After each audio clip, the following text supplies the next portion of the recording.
Hello, hello, hello. Welcome to the Kathy J Show. I am Kathy J, and I am so grateful, and I'm very excited that you're joining me today. Thank you very much for being here with me. I got to give a shout out first off to my youngest daughter, Gianna. Everybody, oh look, today is her first day of kindergarten. Isn't she cute? Such a cute little baby. And you know what? Now she's finally going to school with her older sister, Avery. So I showed you Avery's picture on Monday. She's in 3rd grade, and now Gianna's in kindergarten, so they get to go to school together. It's so cute. They get to walk to school together. I love family, if you can't tell. Family's very important to me. My husband and I, we have this saying, okay, that we always say to each other whenever things are getting hard, whenever we're working hard, we're not sleeping, we're not feeling good, but we know that it's for a bigger cause. We always say to each other, for the family. Hashtag for the family. We'll text it to each other when I say things, when I'm going to work, like JJ will always be like, for the family, babe. And I'm like, that's right, for the family. Everything we do is for the family. It's for the family of our past that we're preserving, and it's for the future of our family, which is our daughters. You know, your family teaches you your values. And my guest today, like me, feels that he is who he is because of his family and how he was raised. And I agree with him 100%.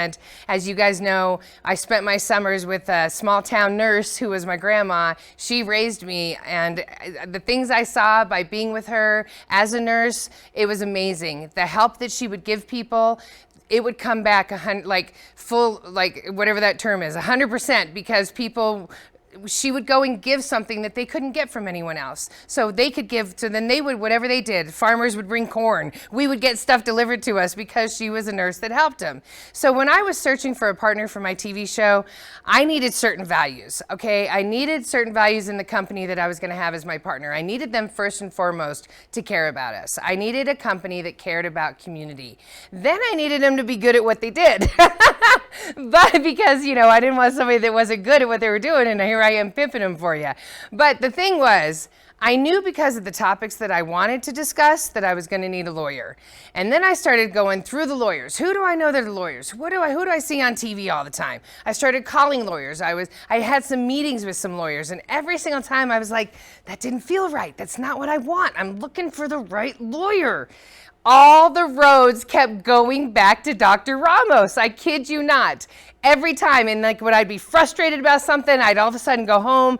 Up on the commercial would come Dr. Ramos. Like it was like the Lord was saying, you got to call Dr. Ramos. He is an amazing human being, everybody. And today, we're going to get to meet the man behind all of the things that you hear out there about. He's a lawyer, he's a doctor. We're going to find out what possesses somebody to want to be a lawyer and a doctor. Remember, it all starts with your upbringing. I am very, very, very excited to introduce you guys to Dr. Ramos. I'm excited to hang out and talk to him, and we will be right back. Ramos Law is an official partner of the Kathy J Show. He's a medical doctor and a lawyer. Ramos Law, what makes us different makes us better.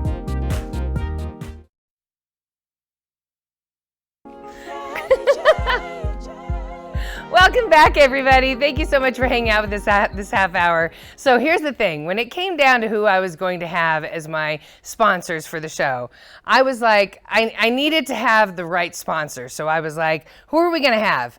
And then it came down to finally Dr. Ramos, okay? I struck gold with Ramos Law.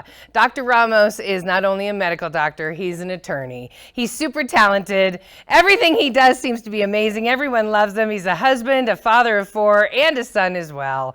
And we're getting to know him today on a deeper level. Everybody, please welcome Dr. Joseph Ramos of Kathy J Show. Thanks for having me. I'm so glad you're here. Thank you so much for being my partner for the show. Thanks. So let's talk about, everybody, how you grew up. You grew up in a small town in Austin, Nevada. Yes. Okay, yeah. And it was like, so I'm thinking like Radiator Springs from the Cars movie. It's just a long dirt road, and there was your town. Is that kind of it? It's pretty much like that, yes. Austin is very small, dead center of the state of Nevada. You know, maybe 100 people in the town. Right. 112 miles to the nearest grocery store. Oh, no. Yeah. Oh, no. Yes. Yeah, yeah. Not a lot of fast food eating there. And no doctors there. No doctors, right? No doctors either.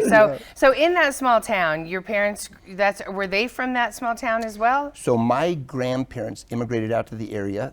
They're from Mexico on my father's side, and they immigrated out there and worked on farms and ranches. Yes. Oh, okay, gotcha. And then my mother, her family lived in that town, and that's where my mom and dad met. Gotcha. That's awesome. Yep, high school sweethearts they were. Oh, now this isn't obviously. This is you. This picture that's up right now. Yeah, that's me and my sister Jennifer. Oh my goodness! Yes. Look at you two. You're so cute. So there you are, the two of you, growing up in a small town where your cars are always dusty. Yes, yes, yeah. But you guys kind of worked at the gas. You were the gas. Your parents owned the gas station in the town, so you were like the hot spot. Well, yes. Eventually, they owned the gas station. My dad started off working there, pumping gas. Oh wow! And then slowly worked his way to owning it. And then so we were raised in the gas station, pumping gas and taking care of people. And Right. You've been working since you were 10 years old. Yes. Yes. I've been working since I was 13, so I understand the work ethic. Must have a I dad get it. like I have. Yes, you have to. You got to be out there doing something, make your way. Yep. So when you're there, you would see your parents take in strangers. All the time. Certain situations that were happening to them. Yeah, we were out in the middle of nowhere, and so there were two things that happened out there. One, people got stranded out there a lot. A lot. Because if something went wrong with your car, You weren't going anywhere. Yeah, you were a new resident of Austin, Nevada. Right now, it's 102 people in Austin, Nevada. Yeah, and it seemed to be a place too that people kind of just landed Okay. and they just stayed. Okay. There was one guy, Soley, he landed in town, we didn't know where he came from. He started living in a cave below town. What? Yeah, there was a mine shaft, and he just started living in the mine shaft, and everybody started liking him and taking care of him, and next thing you know, somebody took him a camp trailer, and he lived in a camp trailer there, and he was there till he died. Okay, so you grew up in an area where people just helped each other. Yeah, took That's care of kind each of other. how I grew up. Right, with small towns, I think you get to know everybody's problems, and you kind of know where you can fit in and help them. Yes, yes. So then you leave the town, and you say to yourself, what? Well, You wanted to go into the Air Force, correct? yeah, here's where it's funny when you're young and you don't think things through all the way. Right. There were these fighter jets that used to fly down the valley and up through Austin, and these big sonic booms would go off. In fact, they break out windows at some of the businesses sometimes. What? Yeah, it was really cool. Would they get reimbursed for that? Yeah, they would actually. So Fallon Naval Air Station is where the Top Gun stuff was at. So they would fly down the valley and fly. So my whole life I was like, oh, that's what I want to do. I'd see them go by, and there just was this passion for no other reason, just that. Yeah. And so I went away to the Air Force Academy, and that was my first introduction to Colorado. Yes, Was to that's come cool. Come here to be a fighter pilot. That And was then you my- couldn't be a fighter pilot, though, could you? Couldn't. And they told me before I came that they could give me a waiver. I had 2300 vision, allergies. Even today I'm always stuffy. Okay. Take allergy Me medicine. too. Me too. Right. Every day. Every right? day. Live on it. Yes. And so they took away my pilot qualifications, but said maybe I could fly backseat or do something else. And It's not good enough. I'm not much of a You're a backseat- maverick. You're not a goose. I'm not much of a You're not a backseat goose. guy. So I did a year. Okay. Great education, great people, great foundation on top of the foundation my parents had laid for me. So then the next foundation is the doctor. What happened there? You just say, I need to help people? I'm going to be a doctor? Like, who chooses that? That's like one of the hardest careers ever. Well, nothing happens by accident. Yeah, true. Nothing in life happens by accident. So I went home and, my dad said, what are you going to do now? And I said, I don't really know. He goes, well, I know one thing. You're not going to be living here. I was like, well, okay, I guess I better get to thinking about this, right? So, yeah, I went away to college and I started doing, I've always been decent at the sciences. So I majored in biology, minored in chemistry, got a job with IBM working in a lab, and I was doing this. And I went and volunteered in a hospital in the surgery and recovery department. Okay. And I was like, wow, this is awesome. Something came alive in you. You knew you needed to do it. That was See, it. and you know what? That's what I always try to tell people is take any opportunity that comes your way, because one of them Yes. is going to be the thing that you go, that's exactly what I should be doing. That's where I should be. And I'll give you an example where that didn't happen. At first, I thought, well, maybe dentistry, right? Right. So I went and volunteered in a dental hygienist clinic. Okay. And I love to talk. Yes. And you're right in people's face, and they're not happy to be there. Right. They can't talk. They're in their personal space. There was no aspect of happiness. I was like, oh, okay, this isn't it. Right, So what you say is exactly right. Yeah, Yes. volunteer, get out there, do things. Right, and take any kind of thing you can. So then you were like in the ER, and you were like, I want to do this. Yeah. So then you became. So you don't have good vision to be in the Air Force, but you're a surgeon. No, so where it went from there was this. So I wanted to be a surgeon. Did all the stuff through medical school to do orthopedic surgery, And then I realized in volunteering in the clinics and doing things that I kind of felt like what I call the wallet biopsy. Okay, what's that? People would come into the you know, as you go through medical school, you're working in clinics and stuff. Okay. And they would come in and wouldn't see them for 3 weeks, or they wouldn't come back after an appointment. We recommended someone, and sometimes they, well, doc, I couldn't afford it. You know, didn't have the copay or didn't have the insurance or whatever, and it really bothered me because I grew up without that. You're right. You know, my mom had me when she was 16 years old. Wow. So we did not have money. I grew up in a double wide trailer. Right. So and going to see the doctor every year was not something you did. No. And a couple of my brothers and sisters had asthma, and they would practically die before we would go in because of the expense. Yes. So anyway, long story short, I said, what area of medicine do you not get the wallet biopsy before you get treated? And it's the emergency department. If you get in a big car crash, you get shot in the chest, you have a stroke, a heart attack. It doesn't matter if you have insurance or not, you get to go in. You're in. Right. Right? Right. And I said, that's for me. That's awesome. Yeah. And then you worked at Denver General. Came here for residency because they have an outstanding reputation. The year I came, I think there was 3,200 applicants or something for like 7 spots. Wow, and that was in the 90s, correct? Yeah. You're right, because Yeah, you know, he started when he was 10 years old, everybody. Okay, well, here's the thing. That's why I have all this gray hair early. It's fake gray hair. All right, everybody, we will be right back. Don't go anywhere, because when we come back, it's time to talk to Dr. Ramos about being a lawyer. Oh. And the law firm. And the cases. We will be right back, everybody. Stick around. Kathy J. Oakwood Homes is an official partner of the Kathy J. Show. Oakwood Homes, building happiness.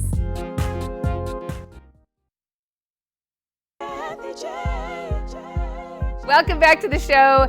Okay, so this whole half hour, my special guest has been Dr. Joseph Ramos of Ramos Law. Yay! Now, you've seen him in his commercials, or you've seen his commercials on TV. You don't really show up in your commercials. You have people speaking for you, which I love. But he's a medical doctor and a lawyer and a pilot.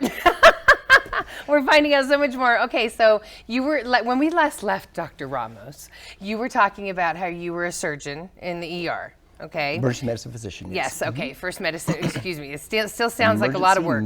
Emergency in medicine. Yes. And then, what happened to make you were getting called on to help to be the medical expert for law cases, correct? Yes. Okay. So what happens is that traditionally doctors don't like to testify. Okay. They just, I don't know, maybe it's an ego thing or something. They don't like being picked on by attorneys, right? Oh, right. And cornered. Right. And I kind of like that. It was kind of like social chess. Okay, that's cool, right? Your brain was ready for the challenge. And when attorneys learn that you don't mind testifying, they want you. Your name spreads and so on and so forth. And I was working at that time at the university as a professor there, assistant clinical professor in the Department of Surgery, Division of Emergency Medicine.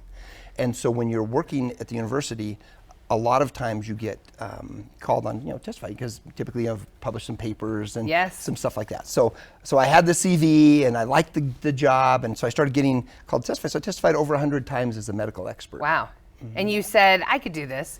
I could explain this better than they can. Well, yeah, there was there a reason that you got into law school? Was there a certain case? Yeah, there was a point. Yeah, there was a point, and this was kind of where that leads to. And you said, do it better than them. I really didn't feel that way along the way. I was loving explaining the medicine and doing what I thought was right on behalf of people. Yes. But what I was realizing was that the cases, if the attorneys don't understand the medicine, they don't go well. Right. Because the attorney has to ask the doctor the right questions, and he has to get the right information from the doctor about the person's injuries. Mm-hmm. And if the attorney doesn't get it, if they don't get the injuries, then the jury or the adjusters or the insurance company, then they don't get the injuries. They don't understand it. And then the person doesn't get money to help them for the injustice. They don't get represented. So yeah, there was a particular case. I testified one day, and I came home from testifying, and my wife knew I loved it. She said, "How'd it go today, sweetie?" And I said, "Not that great." And she said, "Why?" And I said, we got about 4 questions in, and we got out into deep water, and the attorney couldn't swim. And she goes, "Oh, that stinks." And I said, "They're lucky I'm not an attorney, because if I was, they could run, but they couldn't hide." And she goes, "Oh, that would be cool." And I said, "Oh, that must mean I can go to law school." Who says that? Joseph, who says that? Well, you know what? I think I'd like to add on another huge load of work. Your bandwidth for being a doctor is one thing. Your bandwidth for adding on law is a whole other thing. How do you handle it all up in there? I have to tell you, it goes together so well. Yeah, it just fits perfectly, because when somebody's talking to me about their injury, I don't go, yeah, let's see what the doctors say. Right. You go, you're the doctor. Have they done this? Have they done that? Have you seen this person? If I had that, this is what I would want. This is where I would want to go. You know, this concept that if you get a lot of money, you're successful in law. Granted, people need to be compensated for their injuries, but what if you don't have your health? Yeah. What's that money worth? Nothing. Nothing. Right. So it starts with getting people better, and that starts with knowing how to get them better. And it starts with knowing which hands to get them in, and that's what I do. So I love it. It fits together like a It hand really in a does glove. fit together. Yeah. When you think about car accidents or personal injury, what you know, workman's comp, whatever it is, it's an injury that happened to you. You do go to, if you choose a lawyer, they're going to contact a doctor that you have first to thing. go to. First thing. So it makes sense. Yes. Now, do I have to pay twice since I see you? That would be funny. Today's office visit is not. For the Dr. Ramos and the lawyer Ramos. So that's like a win-win. And that's why obviously so many people are trusting you and coming to you, is because it's 2 for 1, more or less, you know? It's that you understand the cases. I think people, the feedback we get are that people go, wow, I can't believe that you actually helped, you cared about my health. Right. Helped guide me to the best outcome from a health perspective. And by the way, knocked it out of the park legally for me. Mm-hmm. And I'm surrounded by wonderful teammates, wonderful people in our firm.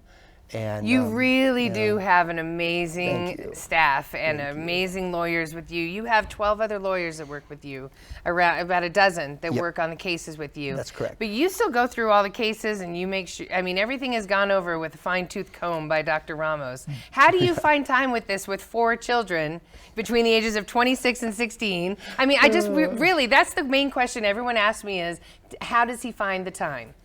Well, one is, I don't sleep a Are whole you lot. human? Can you feel this? Are you? It's funny. I don't sleep a whole lot. I feel refreshed after 4 hours of sleep. If I sleep more than 6, I feel terrible. I'm not really a TV guy because I didn't grow up with TV because we didn't, again, we didn't grow up with TV. So you don't waste time in front of No. the TV. This is a TV, Dr. Ramos. Yeah, this is it.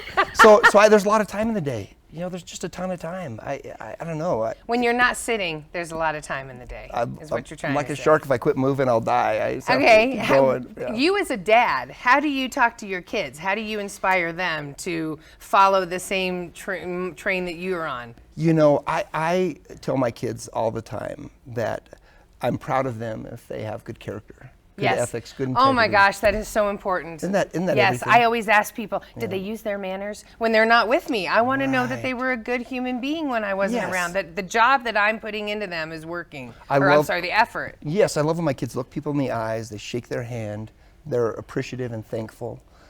And if your kids can be that, what else can you ask for, right? They don't have to be a doctor or a lawyer. So do your kids feel pressure to be a doctor or a lawyer? They do, and I feel bad for them. Right. Because people, they know me, and so the first question to them often is, are you going to be a doctor? Or are you going to be a lawyer? Right.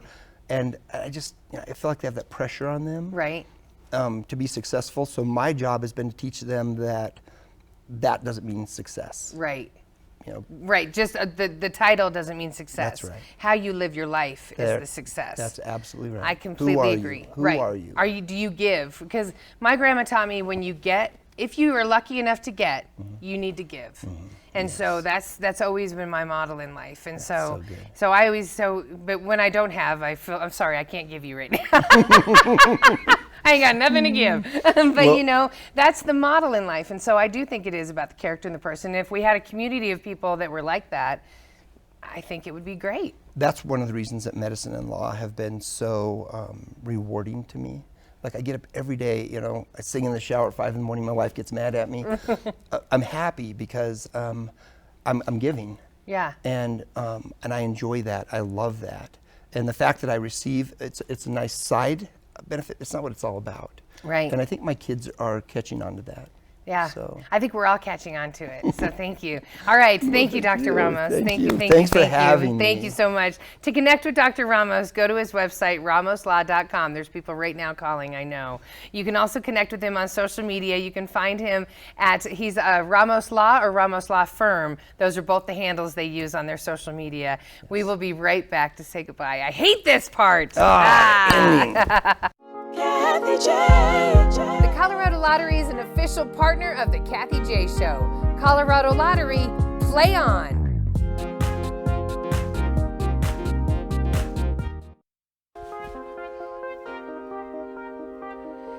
Thank you, everybody, for watching today and hanging out with us this half hour. A huge thank you to my sponsors, Ramos Law, FitMD, Oakwood Homes, and the Colorado Lottery. You know I couldn't do this show without you. Thank you for helping me help the community. And thank you to IKEA Centennial for my awesome set. And thank you to Dr. Ramos for being here. Thanks for having me. Closing thoughts that you want to give to everybody? You know, so we were just talking right before this. Said, do you have a closing thought? And here's what came to me. I actually sent an email this morning to Ian and Gabriel in my office.